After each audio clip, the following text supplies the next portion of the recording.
चार वेदाचे चार महावाक्य. वेद म्हणजे विदज्ञानी धातू. प्रकृष्ट मी पंडित सातवलीकर शास्त्रींकडे वेद खोकल्यामुळे मला या गोष्टी माहिती आहे. 1972, 73, 74 3 वर्ष मी वेद पाठशाळेमध्ये पडलो. विदज्ञानी धातू ऋ यजु साम अथर्व 4 वेद आहेत. जटाशिका माला रेखा ध्वज दंड रथ गण या मंत्र म्हणण्याच्या विकृत आहेत. 11 प्रकारे वेद मंत्र म्हणावे लागतात. उदात्त अनुदात्त स्वरित असे त्याचे स्वर असतात. अष्टाध्यायी वाचा म्हणजे तुम्हाला कळेल उदात्त स्वर कसे, अनुदात्त स्वर कसे, प्रचुर स्वर कसे. वैखरीवाणीच्या मूर्धन्य भागातून जो अच स्वर निघतो तो उदात्त, जिभेच्या खालून स्वर निघतो अनुदात्त, समाहार स्वर उच्चाई उदात्त, निचे अनुदात्त, समाहार स्वर. कल्प, शिक्षा, व्याकरण, छंद, ज्योतिष, निरुक्त वेदाचे अंग आहेत. मी आपल्यापुढे सर्व का सांगतो? 4 वेदाचे 4 महावाक्य. त्यापैकी ऋग्वेदाचं महावाक्य आहे, ध्यानात ठेवा सर्वांनी, प्रज्ञानम ब्रह्म. यजुर्वेदाचं महावाक्य आहे, अहम ब्रह्मास्मी. अथर्ववेदाचं महावाक्य आहे, अयम आत्मा ब्रह्म. आणि सामवेदाचं महावाक्य आहे, तत्त्वमसी. सामवेदांतर्गत छांदोग्य नावाच्या परिषदामध्ये उद्दालक नावाच्या ऋषीने आपल्या श्वेतकेतू नावाच्या पुत्राला आत्मविद्या पराविद्या देताना या महावाक्याचा उच्चार करून सांगितला, हे श्वेतकेतू तत्त्वमसी. त्या 4 महावाक्यापैकी पहिला जो ऋग्वेद, त्या ऋग्वेदातील महावाक्याचा उच्चार तुकोबांनी या वेळेला केला. मी माझ्या PhDच्या संशोधनामध्ये वेदाचे उच्चार आणि जगद्गुरु तुकोबा यांचा अभंग असं संप्रेषण मानलं. मध्यंतरी पुण्यामध्ये अखिल भारतीय ब्राह्मण संमेलन होते आणि किशोरजी व्यासांनी मलाही नेलं. महामंडलेश्वर म्हणून दीपप्रज्वलन झालं. ते म्हणले ब्राह्मणांना आशीर्वाद द्या, अभिभाषण म्हणून. आणि ब्राह्मणांना पण मलाच जेवा. मी आवाहन केला सभेला, कुणी ब्राह्मणाने वेदाचा मंत्र म्हणा, त्याचा अर्थ मी तुकोबांच्या अभंगात म्हणतो. 1 तास जुगलबंदी झाली. प्रस्तुत अभंग ही ऋग्वेदाची एक ऋचा आहे. मरणाहाती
मरणाहाती सुटली काय विचारे निश्चयी. खरं तुकोबांचं वैकुंठगम ही प्रक्रिया आहे. आज महाराजांच्या वैकुंठ गमनामध्ये अनेक प्रवाद आहेत, अनेक मतांतर होते, आजही आहेत. मी युनिव्हर्सिटीच्या चेअरवर बसल्यानंतर पहिला प्रबंध लिहिला तुकोबांच्या वैकुंठ गमनाबद्दल. विद्रोही म्हणाचे तुकोबांची वर्णद्वेष्टांनी हत्या केली. आखांडी म्हणायचे नाही तरी आत्महत्या केली. टोळेवाळे वारकरी म्हणायचे तुकाराम महाराज विमानात बसून गेले.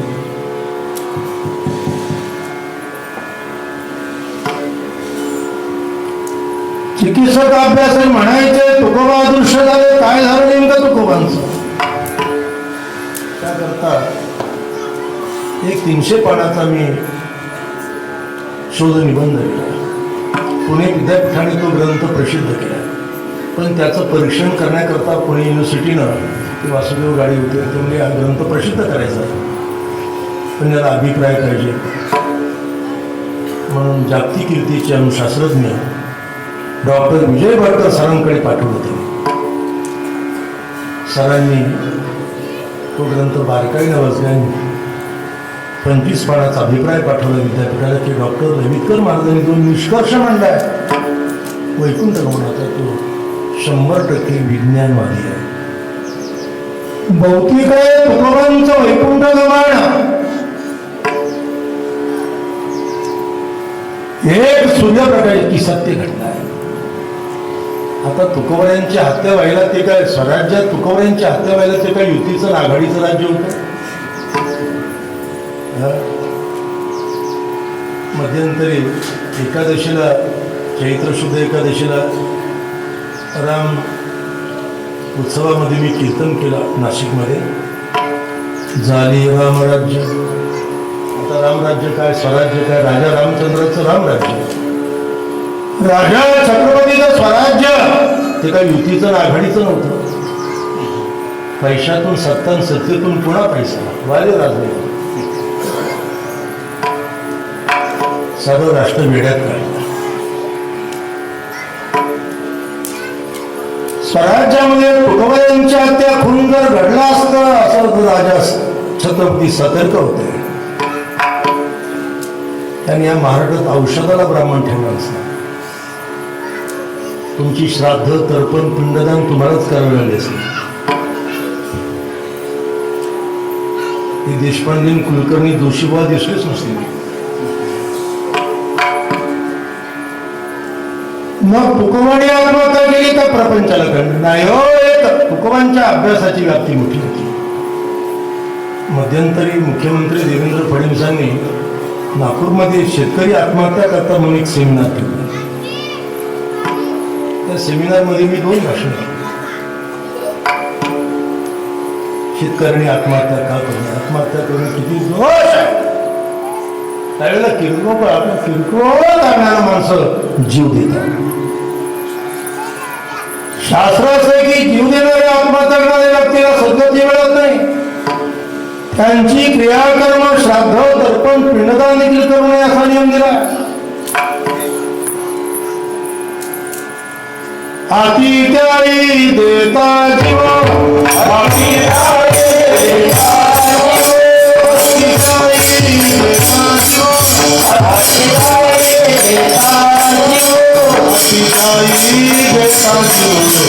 नये जीव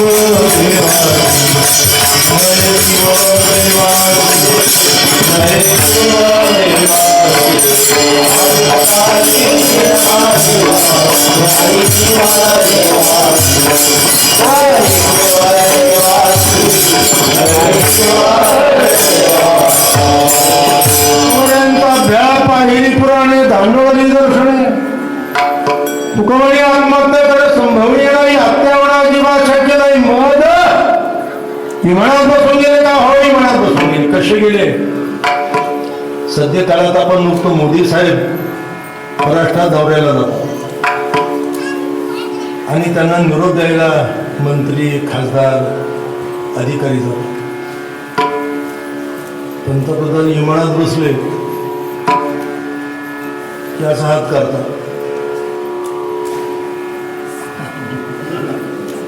तुकोबा तसेच गेले. मने रामेश्वर सकळा पुसोनी, मने रामेश्वर सकळा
भाडेकर भाऊंचा माझा नेहमी वाद व्हायचा. भाऊ असं विचार मांडूच नका. मने रामेश्वर सकळा पुसून. आणि काय आता इतिहास, आता मोहम्मद पैगंबराचं काय झालं, येशू ख्रिस्ताचं काय झालं, कोणी ख्रिश्चन मुस्लिम चर्चा करतो का? मग ही निरोधकताचा आपण काय करायची, कशा करता करायची? गेला तो विमानी बैसोनिया,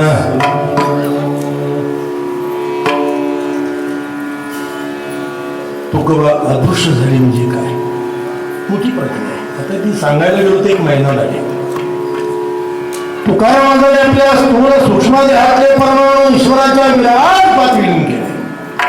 कारण आपल्या शरीरामध्ये शरीर आहे, तसं तिजोरीमध्ये कप्प्यात कप्पा असतो, तसं स्थूल सूक्ष्म कारण पंचभौतिक पंचीकृत स्थूल देह, पंच ज्ञानेंद्रिय पंचकर्मेंद्रिय पंचविषय मोडाळी मिळून सूक्ष्म देह, सुषुप्तीपासून कारण देह. महाराजांनी आपला आत्मभाव प्रभूचरणी लीन करताना देहातले परमानेश्वराच्या विराट रूपात विलीन केले. चित्त उपाधी नष्ट होता, तिच्यातलं उपहित चैतन्य सर्वाधिष्ठानभूत चैतन्यात विलीन केलं. याचा अर्थ तुकोबांचं केवळ हे वैकुंठ गमन आहे. ती प्रक्रिया अधिक स्पष्ट या भागात. मरण हाती सुधारी काय. आता मरण नावाची प्रक्रिया विचित्र आहे. या जगात कुणाला मरायचं नाही. न मरणे निर्वाद चढापडी जगस्प्रियास्पद एक सार्वभौमपद. तुम्हाला मर शब्द वापरला तरी संताप होतो, राग होतो. अगा मरा बोल नसा पण जगाला खाणारा काळ. कारण मी या काळाच्या डोक्यावर पाय दिला ना, जग काळ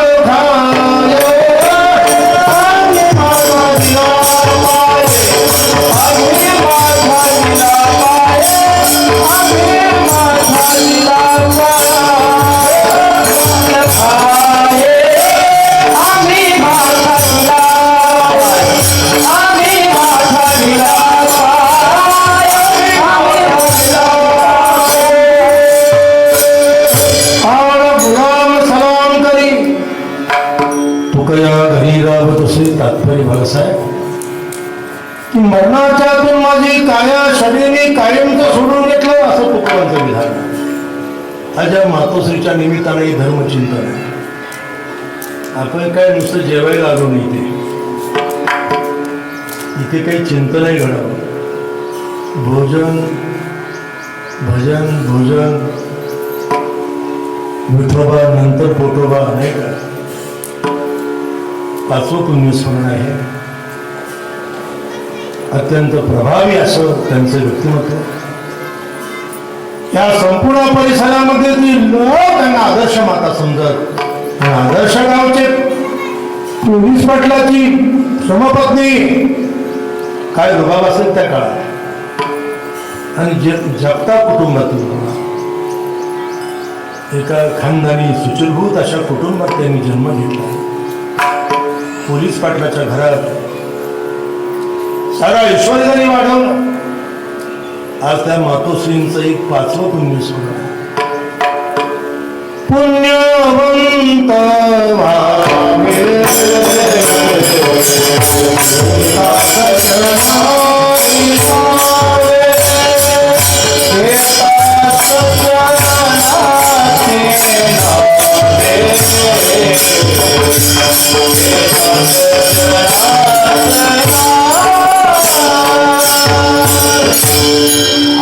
दोन्ही घाण्याचा लौकिक वाढवला त्यांनी.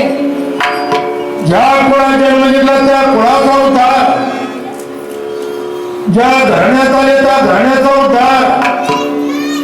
खरं सांगायला हरकत नाही, प्रत्येकाच्या शरीरामध्ये 3 कोश आईचे आणि 3 कोश बापाचे असतात.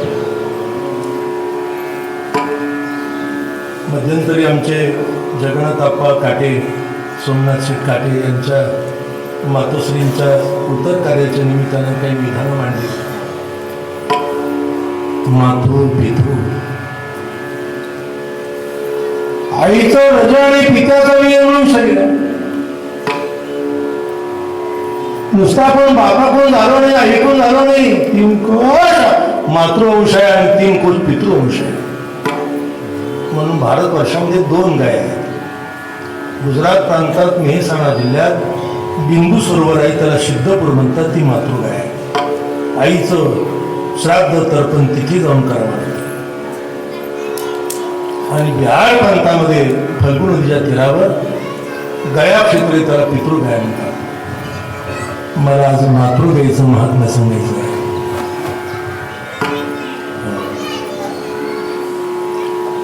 आई म्हटली, आता इतर बोलसारखं मला काय आईचं गाणं म्हणता येत नाही.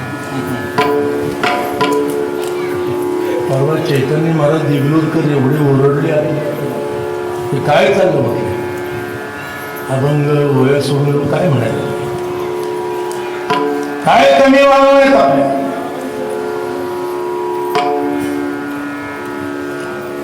माऊलीच्या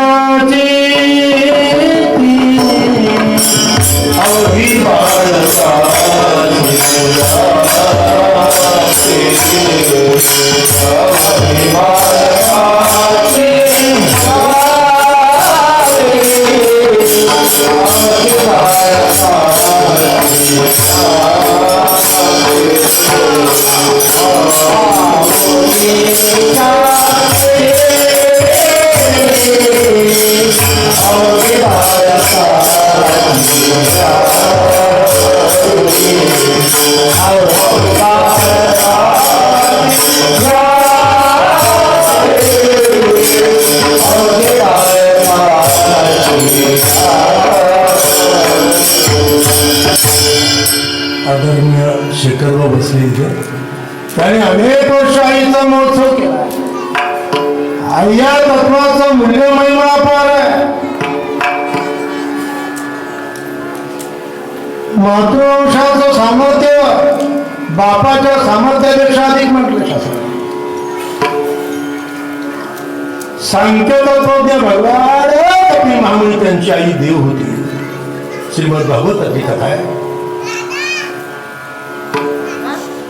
आईवर कपिलांचं फार प्रेम होतं, फार जिव्हाळा आईवर.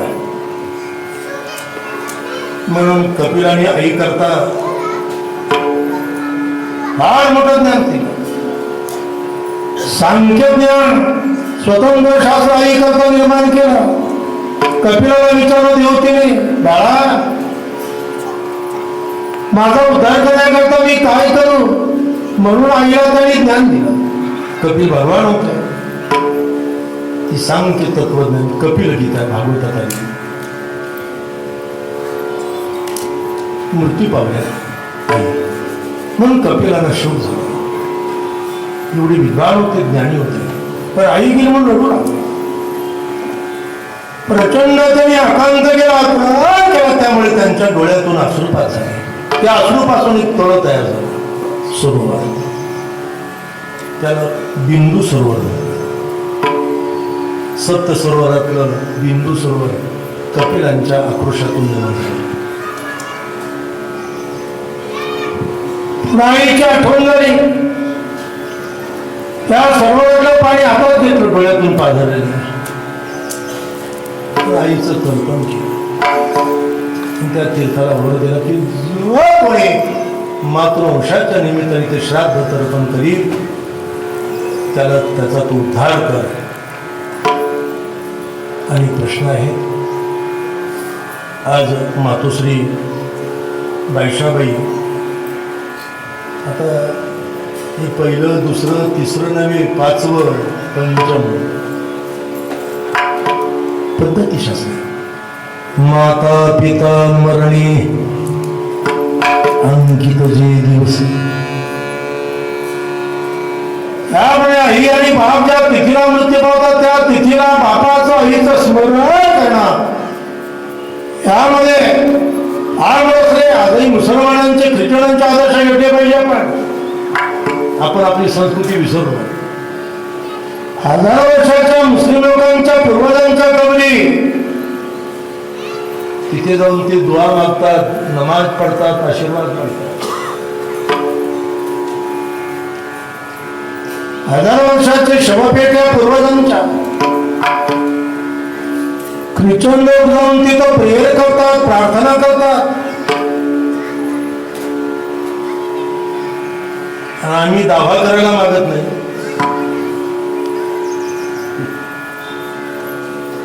आदर्श मातेचा हा एक पुण्य स्मरण सोहळा आहे. या गावचं अनेक वर्ष त्यांनी नेतृत्व केलं, आजही करतायत पोलीस पाटील. आदर्श गाव. आता पोलीस पाटील हे पद फार मोठं आहे. पूर्वी मुलकी पाटील आणि पोलीस पाटील दोन पाटील असायचे प्रत्येक गावात. माझे आजोबा देखील पोलीस पाटील होते. आणि या आईसाहेब तुकाराम म्हणतात, ज्या प्रमाणात तसं आमचं जीवन मरणाची सुटली काय, मरणाच्यातून आमची कायमची सुटली. काय केलं माझं याकरता? महान तर काही केलं नाही. मी विचाराचा निश्चय केला, विचाराने जो मुक्त होतो. उद्धाराचं मूळ सूत्र विचार आहे. विचारावा